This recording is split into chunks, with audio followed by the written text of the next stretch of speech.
కేదార్నాథ్ మనలో చాలా మందికి ఇక్కడికి వెళ్లాలని, మంచు కొండల్లో కొలువై ఉన్న శివయ్యని దర్శించుకోవాలని ఉంటుంది. అయితే అక్కడికి చేరుకోవాలంటే మాత్రం చాలా కష్టపడాల్సి ఉంటుంది. ఎంతో సాహసోపేతమైన ప్రయాణం చేయాల్సి ఉంటుంది. మందాకిని నదికి సమీపంలో గర్హ్వాల్ హిమాలయ శ్రేణిలో ఉన్న కేదార్నాథ్ భారతదేశంలోని ఉత్తరాఖండ్ రాష్ట్రంలో ఉంది. తీవ్రమైన వాతావరణ పరిస్థితుల కారణంగా ఈ ఆలయం ఏప్రిల్ నుంచి నవంబర్ నెలల మధ్య మాత్రమే సాధారణ భక్తుల కోసం తెరిచుంటుంది. కేదార్నాథ్ ఆలయానికి చేరుకునేందుకు నేరుగా రోడ్డు మార్గం లేదు. గౌరీకుండ్ అనే ప్రాంతం నుంచి 22 కిలోమీటర్ల ఎత్తుకు కష్టమైన ప్రయాణం చేయడం ద్వారా కేదార్నాథ్ ఆలయం చేరుకోవచ్చు. అయితే నడవలేని వారి కోసం ఇక్కడ డోలీ సేవ, గుర్రాలు కూడా అందుబాటులో ఉంటాయి. హిందూ పురాణాల ప్రకారం ఈ ఆలయం పాండవులచే నిర్మించబడిందని, శివుని పవిత్ర హిందూ మందిరాలైన 12 జ్యోతిర్లింగాల్లో ఇది కూడా ఒకటి అని భక్తులు నమ్ముతారు. కేదార్నాథ్లో తపస్సు చేయడం ద్వారా పాండవులు శివుణ్ణి ప్రసన్నం చేసుకోవడం కోసం ఈ ఆలయం నిర్మించారని చెప్తూ ఉంటారు. ఉత్తర హిమాలయాల చోట చార్ధామ్ తీర్థయాత్రలోని 4 ప్రధాన ప్రదేశాల్లో ఈ ఆలయం కూడా ఒకటి. 2013వ సంవత్సరంలో ఉత్తర భారతదేశంలో అనుకోకుండా సంభవించిన వరదల కారణంగా కేదార్నాథ్ ఆలయం జలదిగ్బంధమైంది. ఆలయ పరిసరాల సముదాయం, చుట్టుపక్కల ప్రాంతాలు, కేదార్నాథ్ పట్టణం వరదల్లో విస్తృతంగా దెబ్బతిన్నాయి. అయితే ఆలయానికి మాత్రం పెద్దగా నష్టం జరగలేదు. దీనికి కారణం ఓ పెద్ద బండరాయి. వరదల సమయంలో ఎక్కడి నుంచి వచ్చిందో తెలియదు కానీ ఓ పెద్ద బండరాయి అయితే ఆలయానికి వెనక వైపున అడ్డుగోడలా నిల్చుంది.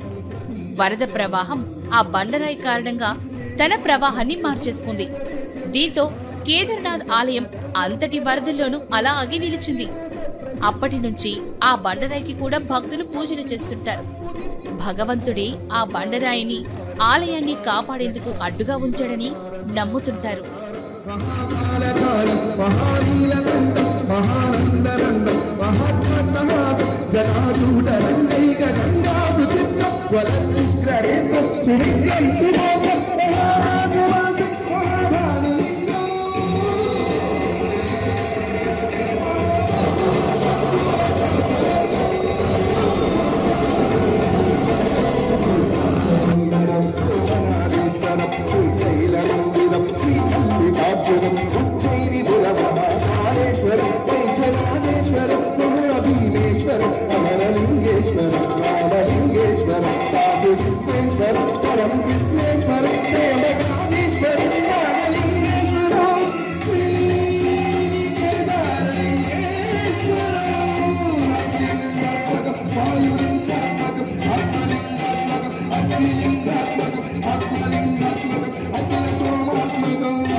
Virtusa life Spaces Hyderabad, Bengaluru, Nellore వంటి మహానగరాలలో ఎన్నో వెంచర్స్ ను అద్భుతంగా తీర్చిదిద్దిన సంస్థ వర్చుసా.